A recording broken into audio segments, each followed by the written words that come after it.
নামাজ কাকে বলে? নামাজে কি বলেন? আমরা নামাজে যা করি বাইর হয়ে তা মানি না। আপনি একটু পরে পড়বেন, আত্তাহিয়াতু লিল্লাহি ওয়াস সালাওয়াতু ওয়াত তাইয়্যিবাতু ওয়াস সালামু আলাইকা আইয়ুহান নবী। নামাজটা কার ছিল? নিয়ত করেছেন আল্লাহ। নামাজের মধ্যে অন্য কাউকে আনা যাবে না, আনলে নামাজ হবে না। তাহলে আপনি এখন কাকে আনছেন নামাজের মধ্যে?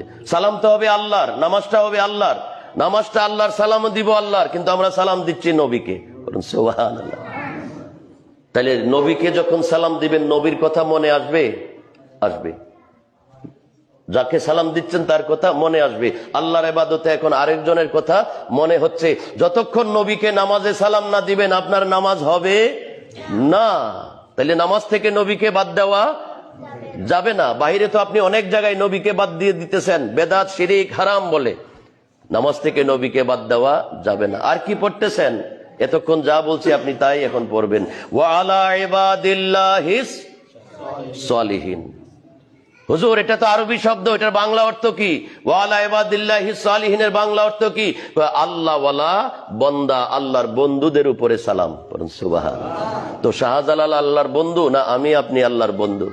শাহজালাল আল্লাহর বন্ধু, শাহপুরান আল্লাহর বন্ধু, 360 আউলিয়া তারা আমাদের থেকে অনেক উপরের আল্লাহওয়ালা মানুষ। তো আমরা নামাজের মধ্যে তাদেরকে সালাম দিতেছি আর বের হয়ে এসে তাদের বিরুদ্ধে কথা বলতেছি। তাহলে আমার নামাজে আর বাহিরে কাজে একরকম হইল না। নামাজে কেন সালেহীন ওলিদেরকে সালাম দিব? নামাজে কেন নবীকে সালাম দিব?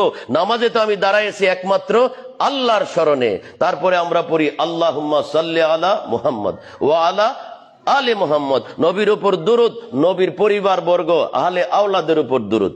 সুবহানাল্লাহ। কেন নবীর আওলাদ এখানে আসবে? নামাজ তো আল্লাহর, ও নবীর আওলাদের কথা আমরা নামাজে কেন স্মরণ করব? এরপরে আপনি বলতেছেন কামা সাল্লাইতা আলা ইব্রাহিম। নামাজে আনছেন ইব্রাহিম নবী। আমার নামাজে ইব্রাহিম নবী কেন আসবে? আমি তো ইব্রাহিম নবীর উম্মত না। ইব্রাহিম নবীর নাম আমার এত বড় ফরজ নামাজের মধ্যে ইব্রাহিম নবীর নাম নিব কেন? এরপরে দেখেন কি বলেন, কামা সাল্লাইতা আলা ইব্রাহিম ওয়া আলা আলি ইব্রাহিম। নবীর ইব্রাহিম নবীর আওলাদের উপরেও দরুদ সালাম। সুবহানাল্লাহ। নামাজের প্যাকেজটা দেখেন। আমরা নামাজের প্যাকেজটা কেন আমাদেরকে নামাজ কাজ করতেছে না? কেন আমাদেরকে নামাজ খারাপ কাজ থেকে ফিরাইতেছে না? নামাজ আমাদেরকে শিক্ষা দিতেছে ডাইনের রাস্তা, আমরা চলে যাইতেছি বামের রাস্তা।